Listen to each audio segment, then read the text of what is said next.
this alternative system has really opened my eyes to understanding that I can have a path to freedom. And so, yeah, the reason why I ask these questions, I don't think that Hex gets a fair shake. I really don't. And Yeah, we yeah, go ahead. appreciate Go ahead. I just wanted to clarify something, and you said, is Pulsechain proof of stake, proof of work? What is it? When Ethereum Hmm. changed to work, I've given you the wrong answer. So I'd just like to invite J Money to perhaps clarify the answer to that question. Yeah, go ahead. But yeah, so the consensus mechanism for Pulse Chain is just proof of stake. It's not delegated proof of stake. That was the original intention with the chain. But then the ETH 2.0 fork came before Pulse Chain was ready. So they kind of scrapped the delegated proof of stake idea and went to the straight proof of stake. And you have to have 32,000 or 32 million PLS per validator, and you have to like run the node on your own computer and that sort of stuff. Okay, So that it's makes like Thanks. it's sense. all self-hosted. Yeah. You run your own node and you can run thousands of validators as long as you have the pulse for it. So basically the same as ETH now. What are right? What are some innovations? So inherently, just by its design, and somebody made a point that I want to bring up. Not in here, but proof of stake. The nature of proof of stake is not as decentralized as proof of work. In general, so what are some of the developers doing on Pulse Chain to prevent the chain from future attacks and to increase security? I think that that's a good question to ask because as you continue to develop systems, you're always open to vectors of attack in general. And I think J Money, this might be a question for you on the dot. Like there's different types of proof of stake systems out there now. You've got proof of history, delegated proof of stake, regular proof of stake. So there's different systems that people are working on. There's block DAGs like Caspa. So it's proof of work, but what are some innovations that people in the Pulse Chain community are working on for the future to increase security and to lessen vectors of attack for the network? Because I would imagine if you're a gentleman, if you're a gentleman with as large of a personality as Richard, there's a lot of people out there that probably would set their targets on attacking your system, just like they did. Do Kwon was a good example. Do Kwon put on Twitter, he said, "Have fun staying poor," and somebody took that as a challenge and tanked Luna. So I think that that's a fair question. Yeah, unfortunately, I don't know the answer to that question. Richard's been pretty silent since May of 2022. We get very little updates from him right now, which is understandable with the SEC case and everything going on, that he's kept quiet for a while. As far as like the actual security updates of the system, I'm not 100% sure if they're doing anything or what they're doing for that. I'm not in the backside dev side of things. But as far as like the innovations, it's basically a spitting fork of ETH as it sits now. The updates that were made were larger blocks, faster block times, and lower fees, basically. So is this sort of like the Bitcoin Cash or the Bitcoin SV alternative to like the traditional Bitcoin system? Like, does Pulse Chain want to differentiate itself? Like, okay, here's a good example, right? Like every EVM or every layer one chain is competing to be like the next ETH killer, right? Yeah. But when I hear Richard talk about Vitalik, he doesn't. He always like Vitalik's like one of his heroes, and Yeah, he doesn't I've want seen to I've kill seen. ETH. He wants to help ETH by taking the load off of Ethereum, which may actually lower the gas fees by Mhm. Gwei over time, right? By opening a second freeway for all those cars to run on. I don't have the answers to the innovation stuff as far as the Sure. chain itself is going.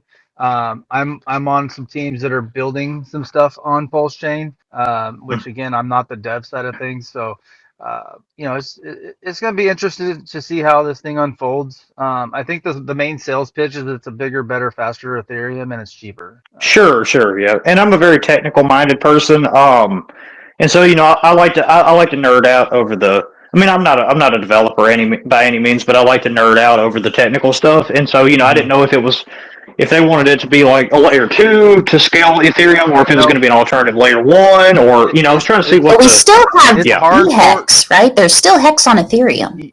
Yes, there is. Okay. and that's one of the products we're building is a pooling for pooling hex stakes. So you can split the gas fees amongst multiple people across one stake. So yeah. So you're trying to become cross chain? Our protocol is going to run on Ethereum, and then it's going to run separately on Pulsechain. Pulsechain, there won't Okay. be much need for that pooling system now, but I think in a few years when those gas prices are higher, it'll become more relevant.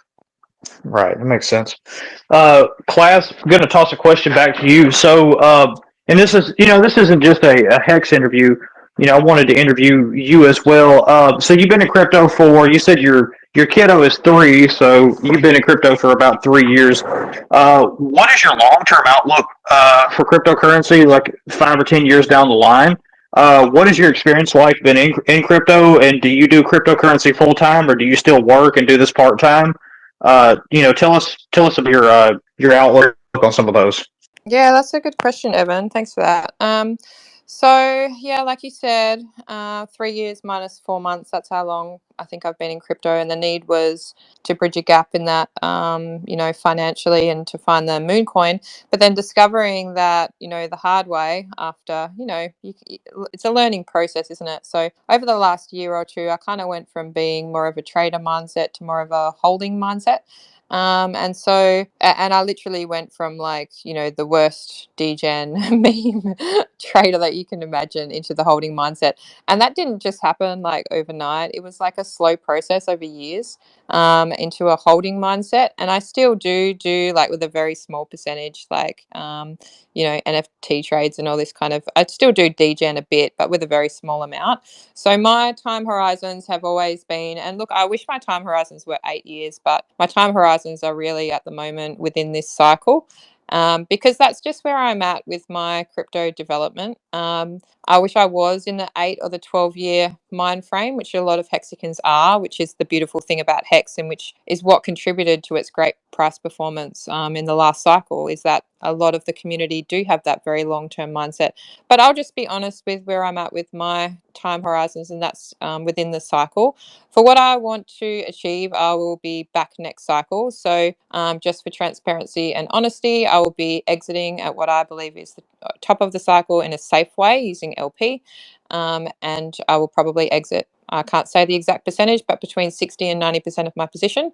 And I will go into stable coins, and then into something like Bitcoin and Ethereum, and then back into Richard Hart products, for the, hopefully for the bottom of the next cycle, and start again. So I will be repeating my gameplay per cycle. The smarter move would have been to stretch the time horizon to 8 or 12 years, and come up with a more complex gameplay. But look, I'll just be honest with where I'm at. But where I'm going, I still do work. I work 30 hours a week roughly. So I'm working part time, because I have my kids, and because I have a strong interest in art and in cryptocurrency. So I spend a lot of my free time making NFTs, and preparing for streams and setting up crypto stuff, talking to people about crypto.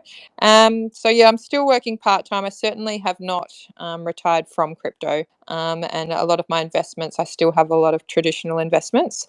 But a lot of my forward looking hopes and dreams financially come from crypto. So I feel like I come from traditional, but I'm moving into crypto in terms of true wealth.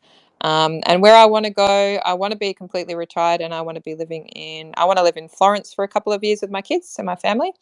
And that takes a lot of capital, right? So I've got some big moon girl targets in mind.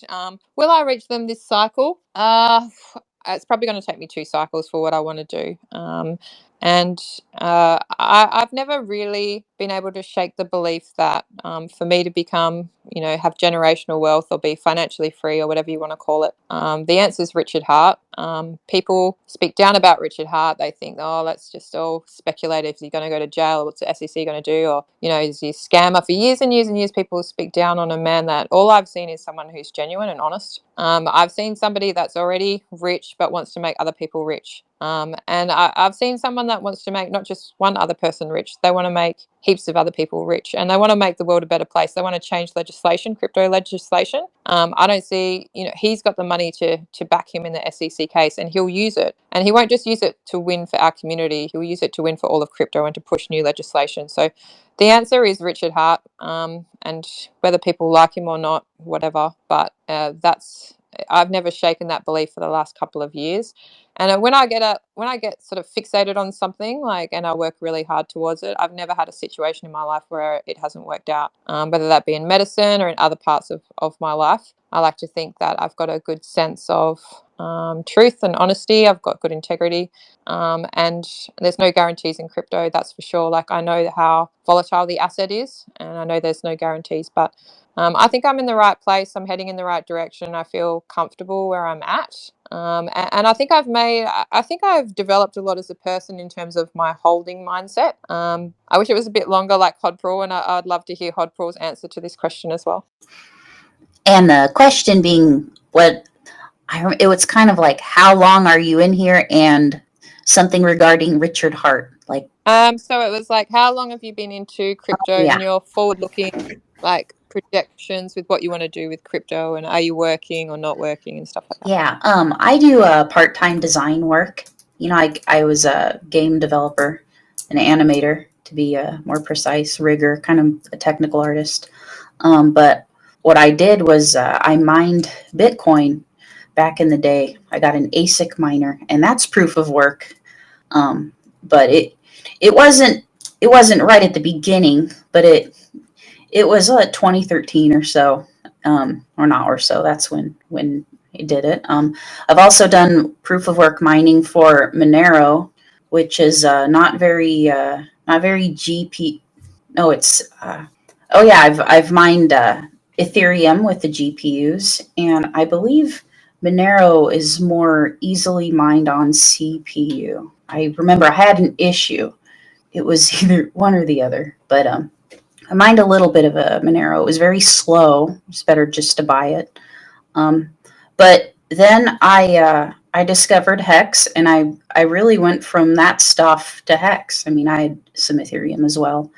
And this was when Ethereum was still proof of work mining as well. But so I've been in crypto a while. I tend to hold for a long time.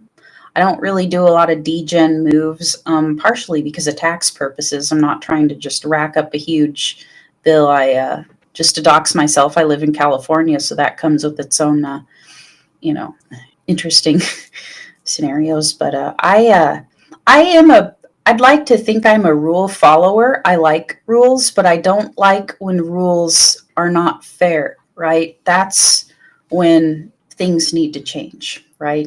And I think Bitcoin was created kind of to obfuscate the original user of the currency, and it was designed more for that than to moon. You know, there are a lot of people in different kinds of cryptos. Like, some want to, they have a specific date where they want to retire, or they don't want to work anymore or something like that. But that's a tertiary side effect of using a system that works, that isn't going to screw people that are responsible, right? And I don't want to live in a world where people who do what they say they're going to do and are responsible and save get robbed due to rising inflation or things just not being fair. Because as a follower of rules, I'm very angry when these rules are not made to help people, but to allow people to circumvent morality, right? And so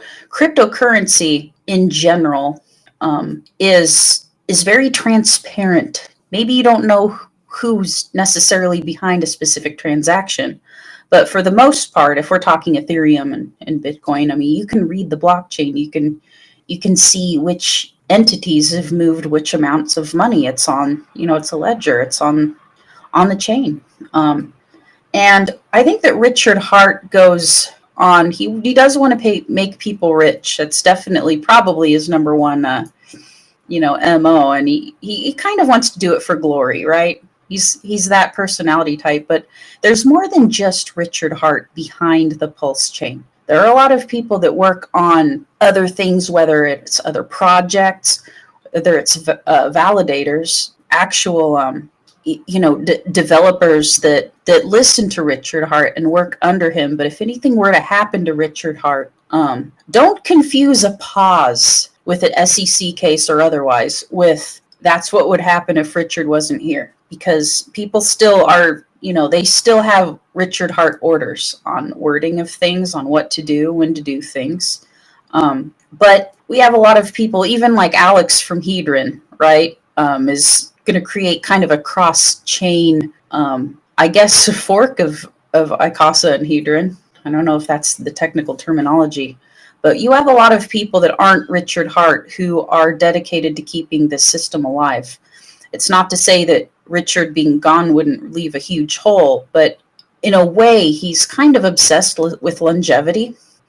And this system, specifically Hex, is kind of an allegory of him living forever, I think, right? Because it's immutable. It doesn't need him to still be alive for him to be in the system, right? And I think, people who aren't really familiar with Richard Hart might be more familiar with that sort of take on it if they, realize kind of what he's doing. This man, especially before the SEC, had thousands of messages on these telegrams. He's there all the time. He's not one of these developers that just do interviews and kind of ignore what's going on. Absolutely consistently with the developers and otherwise and the users, and that's one of the reasons why his followers follow him, is he isn't a utopia, a guy who's obsessed with a utopia that just doesn't want to connect with anybody, right? And but there are people that would keep it going if anything God forbid happened to him. As far as longevity of like what I want to get out of this for myself, I am very long term. I have a very high amount of years on average that I stake my Hex, and I always want to use it kind of as a hedge with Fiat. I'm not really in it for an ultimate pump, although if it were to happen, that's nice. I'm in it for the DeFi properties, for the fact that it's my favorite crypto, and I'm a huge crypto fanatic, even outside of Pulsechain. And so pretty much I'm in it for decades. Fair. And, appreciate both of y'all, giving your perspective on those. I think we're all kind of in the same boat where we all want to pursue the financial freedom, and really just boils down to like nobody can tell me what the hell I want to do with my money. Really, Right. it's kind of yeah, that's what we really are going after. Here's a fun question, and this is more now hot rules from the U.S., but I've noticed that. When it comes to Aussies, because I interact with the Stokes community, and I've seen a lot of the Hex community, the Hexicans, on your side of the table as well, class. I've noticed that there's a lot more girls in crypto from Australia, and then in the Hex community than I see in other ecosystems. So what is Hex and what are the Australians doing right that are getting women into crypto, and what's the hardest barrier to get women into crypto versus men? Because I think it's something like 95% of men. I've got my theories, and I'll shoot them out real quick. I think that women are more people oriented in general, and I think men are more like machine oriented and things oriented. They like to work on things. Given that I've been a diesel mechanic and I've seen that in my field in general. But what are the Australians? What is the Hex community doing right? And what can other ecosystems do to bring women on board more than what we have now? Because it's a very small minority in the community, and cryptocurrency is for everybody. Cryptocurrency is freedom. It's freedom money, right? Not all ecosystems are the same, but the ethos should be the same throughout every ecosystem. Is that we should be able to do? We should be financially literate. We should be able to do what we want with our money. Nobody should be able to tell me where I can and can't spend my money, and nobody should be able to shut my money down if they don't like me. And I know the perspective of like my experiences, but predominantly American women, they just do not want to get into crypto. Like I try to share it, they're just like, I don't care. So where's the barrier there? I think that's a good, interesting question. Evan, Yeah, is there? Yeah. I'm so sorry. Is there any way I could just jump in and add a little bit of humor before you take that answer? Because I think I don't know much about Richard Hart, but I think that might be the answer right there in and of itself. because of just the vibe and the positive things I've been hearing. I just wanted to add that humor. I am going to go out on a limb and think that the answer is Richard Hart. I mean, look, bro, I like women, but that's a handsome bastard, man. No, I'm just kidding. There's a Red Bull joke in there for sure, and there's 3 Red Bull, and I could go on, but I'd tie myself up in a knot because I find myself funny. But anyway, so the answer might be a little bit different from what you're all thinking. Like, a lot of people think women in crypto, and they're like, yay, they're going to wear a bikini and I'm going to become rich because everybody's going to, like, there's going to be all this adoption because of the bikini shot. And oh, will she just post another bikini shot? But actually, I don't think that's the answer for me anyway. So I think it's more of a family sport. Like, it should be, at least from my own perspective, the greatest adoption you'll get from women is the mums and dads and the wives and the girlfriends because, like you said, like, for whatever reason, like, men are more in tune with it, and the learning curve is extremely steep, and it's also happens over a long period of time. You actually do, as a woman, and this is going to sound like reverse sexism or something, but you actually do need somebody to walk you through it, and not just walk you through something once, but to be educating you on the daily about not just the principles of crypto, but the history of it, how, which apps are you going to use, how do you perform your actions safely without doxing yourself, and I continuously misstep, and my husband at least 3 times or 5 times a week is like, we've talked about this, like, and I'm getting educated on the daily with somebody obviously that I trust, and we have share accounts, so that situation is not going to fit lots of people. But I feel like in order to get adoption of women, it needs to be the wives, because you're sharing finances already usually, and you need continuous education in the space, and you need, for women, like, women aren't necessarily like into, although in Hex and Pulsechain, where I'm actually, we don't really fit the mold in any way, and I'll tell you why we don't, but in some ways that we do, because, like, for me personally, I needed somebody to show me some of the technicals and what to actually do, like what button to press, what website to go to safely. So I think in terms of adoption, it should be the wives that are getting onboarded, because they're the largest group that have that person that can sit with them safely and teach them that. And obviously, without being in that exact a husband-wife sharing finances scenario, that's not safe, right? You can't replicate that with other groups of women. So that's how I think that's the key to adopting women. But I think as well, like, there are many women in the Hex and Pulsechain community. We just don't fit the box. Question is this: what kind of innovations have you guys seen in the PLS and Hex community that have kind of made you take a second look? Or what are some things that you've interacted with or talked to people on that really just kind of wow you? Like, so maybe new things coming down the pipe, or some innovative, like maybe some innovations that you've seen people do in the community that you might not see in other crypto ecosystems. Because Hex has a really, really intelligent group of developers. They really do. Can I go first? Because I got to bounce right after this, unfortunately. Yo, go ahead. But, go. Thanks.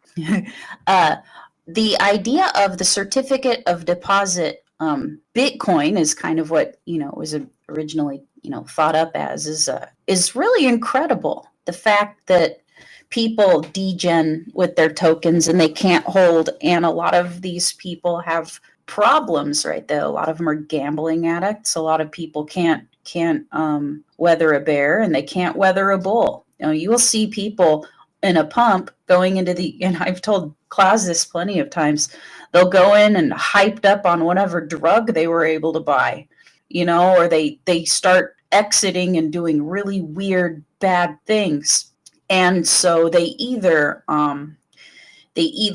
leave in a bear and take away any future gains that they could possibly have by holding, or they go on a bender and spend it all as soon as they start pumping again, because a lot of people end up exiting out of their crypto when, as soon as they start seeing the money back, and they can't help themselves. Well, Hex solves this problem by locking up your token. And it's not a complete lockup either, because there is an option to emergency end stake, and you don't get your entire amount, but depending on how close it is to the end, you'll get some of it, right? So it's literally an emergency end stake, and you get some back. If it's too early, you don't get any of it back, right? If you emergency end stake too early, I believe it's before 50% of the time. I could be wrong on that, but that's an amazing innovation in crypto when you have seen, especially with Bitcoin, Litecoin, Feathercoin, people trading.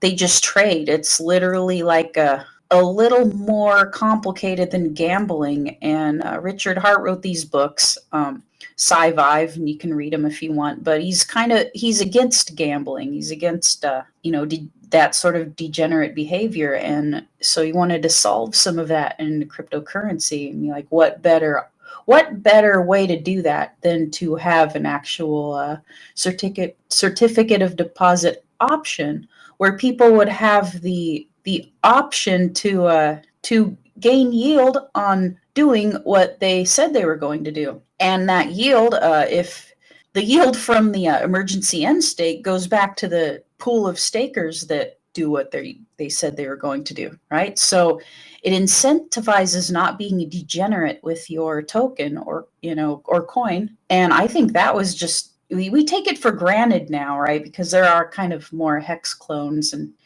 people even delegate to validators now, and that's sort of like you get yield from locking something in, but that wasn't as prevalent back then. So I think just hex is still my favorite in the Pulsechain or the Richard Hart ecosystem for that concept alone. I think that fiat has a special place, and it always does, and I don't think it should ever completely go away, but I don't think that people should be bamboozled into the idea that fiat is all there is, right? Because fiat will always go to zero, right? It will always be replaced. It's technically not really backed by anything other than a trust in the system itself. But I don't even quite see people transferring pieces of gold or silver for things either.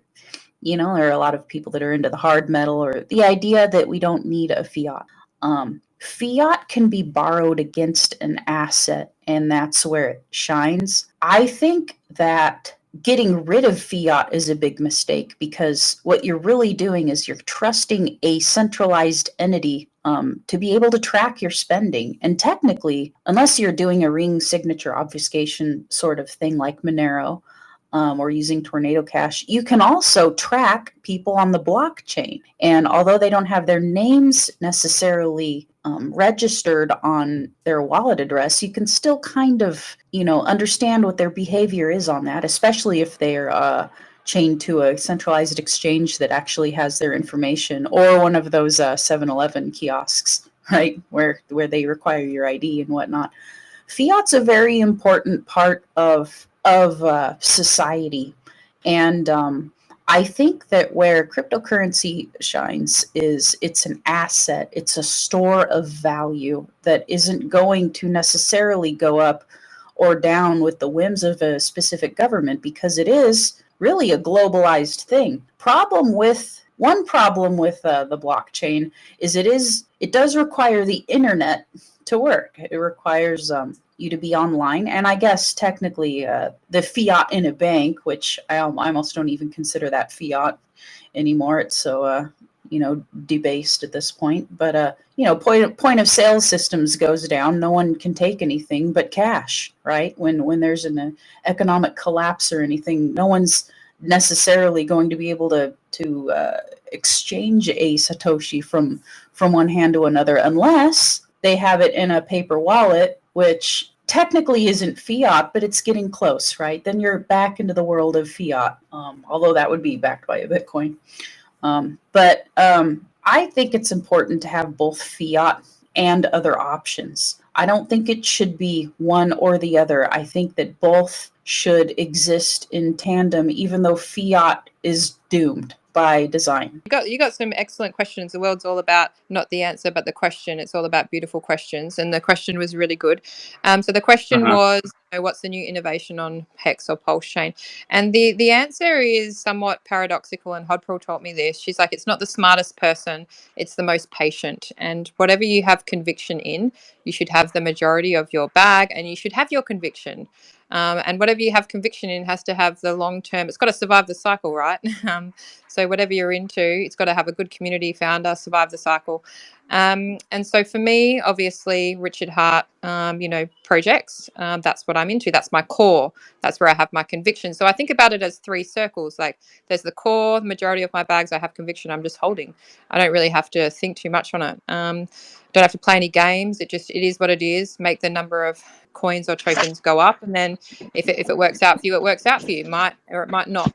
The next layer is the products that have, they have a lot of total value locked behind them. And they're really professional products that often are sort of forks of other products. For example, Fiat, which is a fork of Aave. We have Fame, which is a fork of GMX. We have Power City. We have Liquid Loans. We have the icosa hedron ecosystem. And for me, and we have the Maximus DAO guys. We have alternative dexes and all of their farms that they've got on their farm. So the alternative dexes being 9-inch or 9mm and Fuxpools. And then we have the router, which is Bateus.io, which gives you the best order execution between the dexes.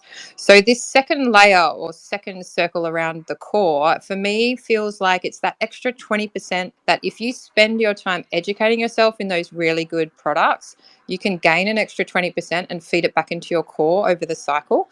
And that takes a lot of time and a lot of commitment.